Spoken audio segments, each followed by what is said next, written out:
Great. So thank you so much, Mike. If you could sort of introduce yourself, your role, and a bit more about Quayga.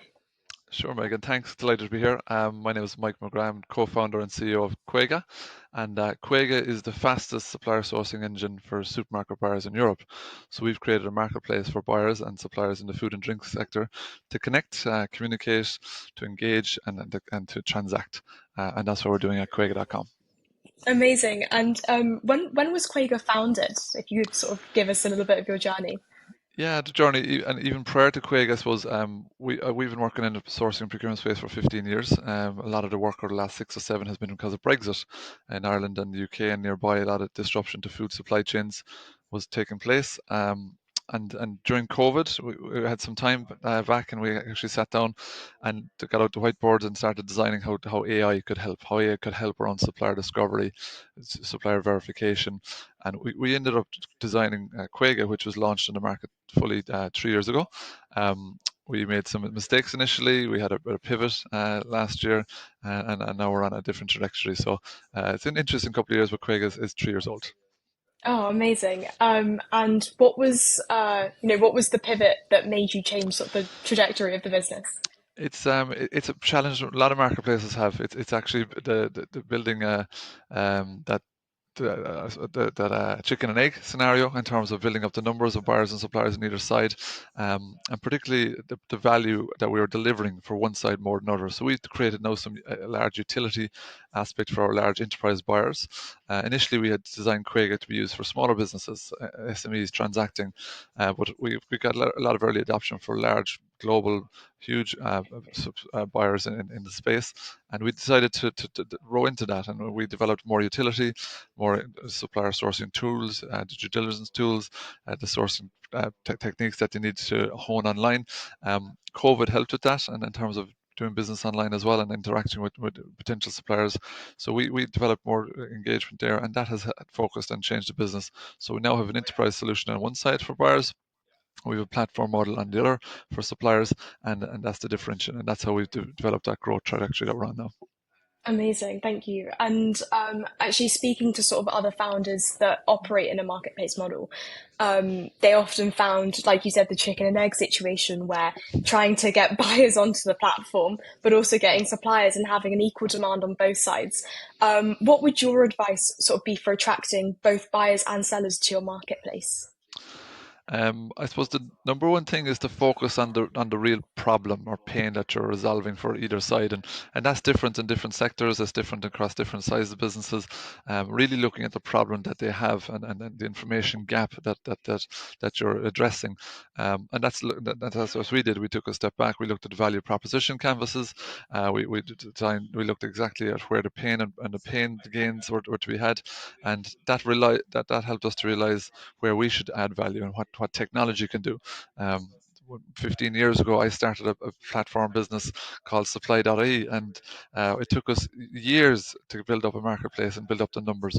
But now with AI and the information that we can gather, it can be done in minutes. It's amazing the trajectory that we're on at this stage, and we're investing a lot in AI to identify the best suppliers for the platform, to undertake due diligence on who they are, who they are, where they are, the products they have, certification, size, financial robustness, etc. And all that helps create a huge level of trust in terms of what we're doing, and that's very important to the buyers and suppliers in the network. Yeah, absolutely. And you mentioned that you'd found what exactly it was that you were trying to solve, and Mm. finding the right buyers and sellers. And back then it was a lot harder, but now you've got the use of AI. When reaching out to these buyers and sellers, do they require marketing or promotional approaches to try and get them onto the platform? Are they different, or is the message pretty similar? It's actually different. Our enterprise customers, our buyers are large enterprises, and they require more a direct sales approach. There is some like there's a lot of activity we do online, same as yourselves on LinkedIn, case studies. It's B2B sales, but from a supplier side, most of our engagement is digital. We do some hand holding in terms of onboarding and ensuring that customer success follows too. But for an enterprise sales for our large buyers, it's more direct. We're meeting people, we're meeting them online, we're doing presentations, demos, case studies, we offer a free trial. And I think that's important because it's a new way of working. We're proving it. We're confident in our capabilities. That free trial is very engaging. They can see initially they're getting value. They can see how it can work, and that's the first step for us, and that definitely takes some time. Yeah, absolutely. And once you've attracted these customers, keeping them loyal and persistent on the platform is typically one of the biggest challenges. I think marketplace leakage, sorry, is one of the biggest problems that a lot of B2B marketplaces face. Mhm. What is your advice for sort of retaining these businesses onto the platform? Well, the approach we've taken and what works well, it's providing content, it's providing insights, it's providing value. There's so many portals and tools and technologies in the world, and it's important that you stand out and you look again, going back to your customer, what is the pain or gain that they're looking to achieve, or the pain they're looking to reduce, pain, the gain they're looking to achieve, and speak into that. So that's what we do. We have a feed on the platform where there's information being shared and posted. It's industry insights. We're enhancing that more. We're using more multimedia, and that definitely helps, and that gives people a content point and a bit of stickiness. We also provide more tools for buyers, and we're constantly investing in improvements in UI and UX and understanding before and after they're on Kwayga.com what's happening in their world, what are they doing before and what are they doing after, and just seeing how we can simplify that process and make life easier for our customers. Yeah, absolutely. And really interesting, this live feed. I'm not sure I've heard about that before. So is it both buyers and sellers that can post um, Yeah, their yeah, information and updates, and particularly it's used by sellers, like as in they're posting contract wins, new product development. That's important. The certification, standards, growth, and awards that they're winning. So that information is very relevant, and buyers are fascinated by that. They want to see active suppliers that are moving the dial, that are investing in their business and in growing, and that helps us too. Yeah, absolutely. And I guess transparency and communication is really key in building these relationships, both from suppliers and the buyers. Yeah, transparency and trust is everything in a platform. You need to know who you're dealing with. You need to understand their credentials. You need to be able to assess them, and that can happen quickly locally. But when you go globally and you're looking at suppliers in different parts of the world, you need to trust them as if they're local. So we're trying to bring that global supplier to a local likeness. Provide the tools and communication. One thing that we have invested a lot is around communication. So around translation of conversations, we provide interpreters on live calls. So when the communications are taking place with buyers and suppliers, all text and information is translated in our chat and communication. And that really helps, particularly as we're European based. There's so many languages across the European landscape. And there's some fantastic suppliers that are just lacking the language skills to export to another corner of Europe. So we help them with that. We also provide interpreters as well, unavailable, that industry experts that know the domain, know the knowledge, know the communication, the language, and they're available as well, and that definitely helps. Yeah, absolutely. And it sounds like you've got it all figured out on the marketplace. But what if I could ask you what the biggest challenge that you might have faced when in the marketplace today? What would you say it was?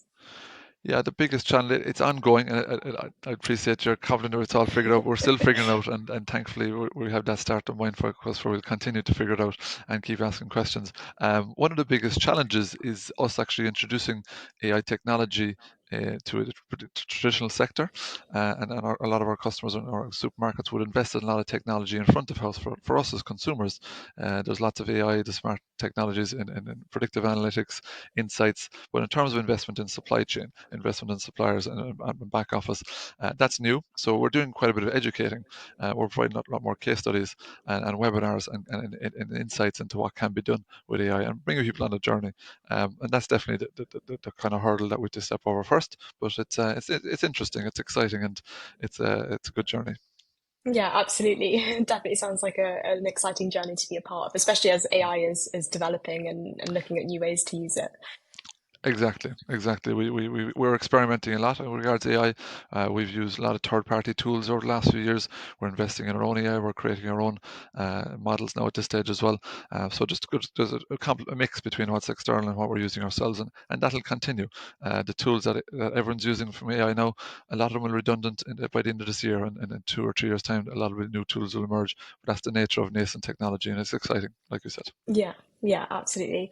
And Mike, if you don't mind me asking, what has been your biggest mistake that you've made as a leader on your journey?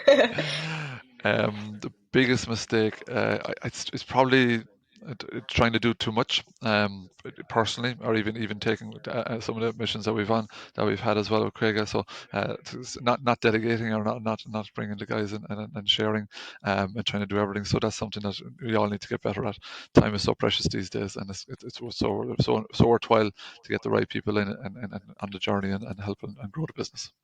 Yeah, absolutely. And sort of going back to sort of like the marketplace landscape, a lot of marketplaces have got lots of competitors, but not just marketplaces, but e-commerce websites and Yeah. traditional offline sellers that have been around for hundreds of years. For you, what do you consider the most dangerous form of competition, and how do you think that you will come out on top from that? Yeah, it's there's no disrespect on any competitors that we have. There isn't anyone that's standing out. What is the competitor that we all have? All of my digital online competitors is the traditional way of working, and the traditional means that people are still using agents, brokers, trade shows, directories, Google searches, LinkedIn, etc. It's using the traditional tools which were built for the past, and they're not getting the best results right now, and we've seen that with the case studies we're running. So that's probably the biggest challenge that we all have in terms of a competitor. It's people not investing in and moving forward with AI technology when there's a ready-made case to do so. Yeah. And kind of leads me on to my next question. So, a lot of marketplaces that I speak to provide lots of add-on services. So, like you said, like Mhm. shipping, fulfillment, financing, marketing on the platform. And, you said that you're even using AI for these things. Um, it seems like a big challenge for a marketplace to overcome and find all of these different things. Where should a marketplace start? Well, again, it comes back to the value proposition that I mentioned earlier, looking at your customer before and after they're on the platform, looking at what problems and challenges they have and how you can address those. I think the most successful marketplaces that have an ecosystem effect, and that there is the availability of other third-party solutions, other solutions that are up and down the supply chain. For us, in terms of supply chain within grocery, you're looking at packaging partners, you're looking at labeling partners, you're looking at certification experts, you're looking at transport and logistics, escrow and funding partners too. So trade insurances. So there's others that are next in the journey, and we're starting to build that ecosystem as well. And that's what our customers want. They appreciate that. And with AI, you can predict when those inputs are required, and you can have excellent solution partners that creates a bit more stickiness as well, and ensuring that people are on the platform for longer and getting more value, and that's the benefit of growing that business.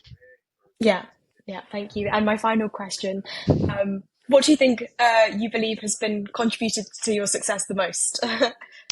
I think we were lucky, and I'm lucky, is that the right word? I think the domain knowledge, the expertise that myself and the team have had, understanding our customers, coming from the sector in terms of working in procurement for over 15 years, and bringing in the right people as well. So bring the people that understand that and get it and get the problems and pains and the opportunities that we have here together. So that definitely is that brought the success to date, and will continue to so for Craiga.com. Yeah, absolutely. I think I read a study a few months back that said a lot of startups struggle because they struggle to find the knowledge. Like one of the biggest resources that they struggle with is finding the right knowledge for the right thing. And there's only so much that you can learn in a short space of time. There is, yeah, absolutely, and I would see that with a lot of the successful startups locally here to us as well. Having that domain knowledge and understanding the customer or being the customer originally and having that problem Yeah. is a great starting place. And developing something from there, trying to enter a new market, and proposing a potential solution is challenging. So I definitely think it has helped us, and that gives us credibility and trust as well as we grow the business. Yeah, thank you so much for your time today, Mike. It's been super, super insightful, and I'm sure that a lot of marketplaces are really going to benefit from your insights. So thank you Uh, so much. Delighted to share, Megan. Thank you for the opportunity, and speak again. Thanks. Take care. Okay, so I've just